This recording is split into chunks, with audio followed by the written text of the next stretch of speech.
What's going on? Welcome back to Dealing with the Devils, and on a turkey-filled Thursday on Thanksgiving, the Blue Devils pulled away and won 99-81 over Portland State. Now that doesn't mean it was easy, JD.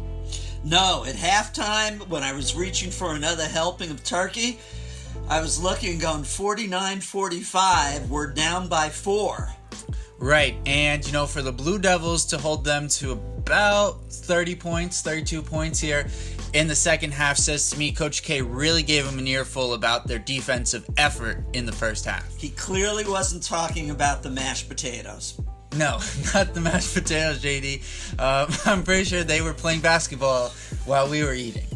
It was, yet it was still a good time, and some of the stats, I think, as we like to do, let's go through the starting five. Right, so with your starters, you had, Wendell Carter. I don't quite understand Coach K's decisions in regards to his minutes. Maybe it's partially because of his defensive effort, but in the first half, I think he had 5 points, 1 rebound, maybe an assist or something, and to finish with 16, 10, and 2 blocks, it was just tremendous. I don't have the minutes yet because there's a little bit of a weird delay between the post game and the final stats, but they're not there yet, and so he did a lot of this in the second half, clearly. And obviously the star of the game for the Blue Devils was their other front court player, Marvin Bagley, 18 and 15 tonight, and he really was the focal point in the first half on offense when really nobody had it going.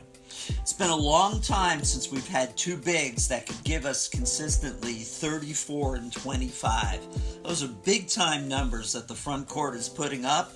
But let's finish this starting five. Grayson Allen, a very interesting stat there. Only 14 points, wasn't really shooting well, but 9 assists. 9 assists, and he got to the free throw line, 9 of 11 from the free throw line. But again, when he doesn't shoot the ball well from 3, this team is going to struggle to shoot the ball. It's been proven in the past couple of games here.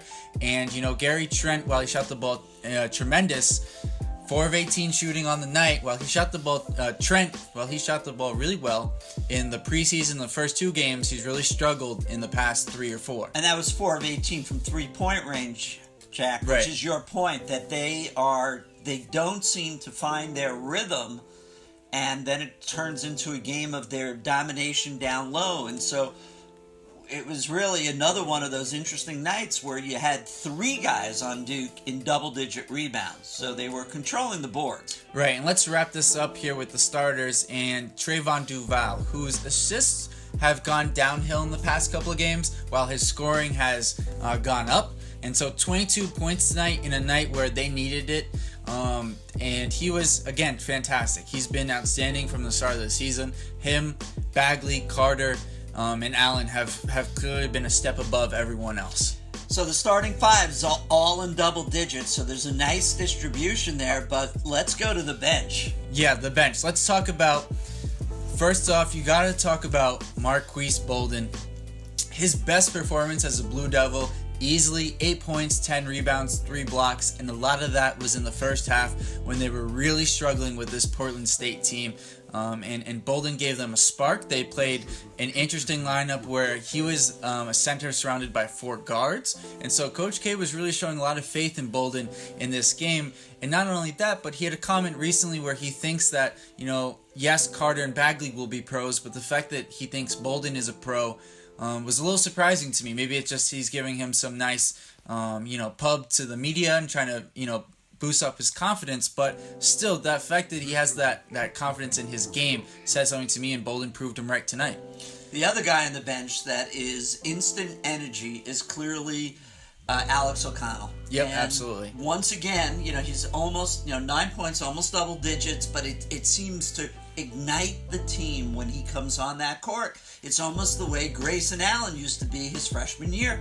Exactly, JD. And, they've really, outside of Bolden, O'Connell, the other 2 guys who've consistently played off the bench are Javin DeLaurier and Jordan Goldwire. So it's been about 9 guys that you'll see minutes for consistently. Both those guys also played tonight. They combined for 1 point. So I think that tells you a little bit about how they performed tonight, although we don't have the minutes. DeLaurier did look a little banged up after one play, so I don't think he was necessarily 100%, but those 7 guys, the first 7 guys we mentioned, the starters, and Bolden and O'Connell really carried them tonight, and that's all they really need with the amount of talent in that starting 5. 2 other stats that I think are kind of interesting to me is, once again, their free throw shooting as a team, 73%. And, when I think of a Duke team, I'm always looking at them being closer to 80%. So for now, it's not really going to be the issue. Down the stretch, I'm going to want to see that free throw percentage be higher. And the other thing, 9 blocks. It's been a long time since, you've had Duke guys in there just blocking shots right and left. Yeah, no, I was going to go there too. The fact that they're able to impose that type of presence at the rim affects the whole game plan. It's not only shots that are missed, but shots that are not taken. I think that's something that is not necessarily attributed to the effect of the length of the team. But as you said, the number of free throw attempts to me was actually what jumped out to me most, and that's attributed to the fouls being doubled up. Portland State had 33 to Duke 16 in this game. So let's move on here, JD, make our predictions for the next game. We don't know who will be playing, Butler or Texas, but any thoughts you got, any predictions for this next game? I think we're coming out flat, and we're going to eke out a win tomorrow, but within a 5 or 10 point win.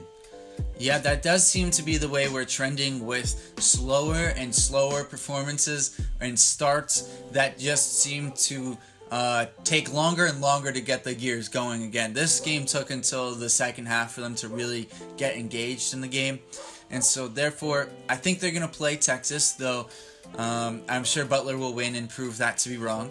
So I think the Blue Devils, I do agree, it's going to be a close game. I think they'll win by about 8 to 12 points, where they'll pull away late, but it's going to be very close throughout. And again, as you said, JD, they're going to be flat. I fully expect them to be flat. I don't anticipate them really changing overnight in terms of their energy level. Well, in closing, I think you've got a group of, you got to remember, they're still kids, and they're on the road for Thanksgiving here. So yes, they won tonight, and they got another game tomorrow. That's why I think we're going to see a tighter game, because everyone wants a shot at Duke. But I think that's a wrap for tonight. So I'm JD with Jack. That's Dealing with the Devil.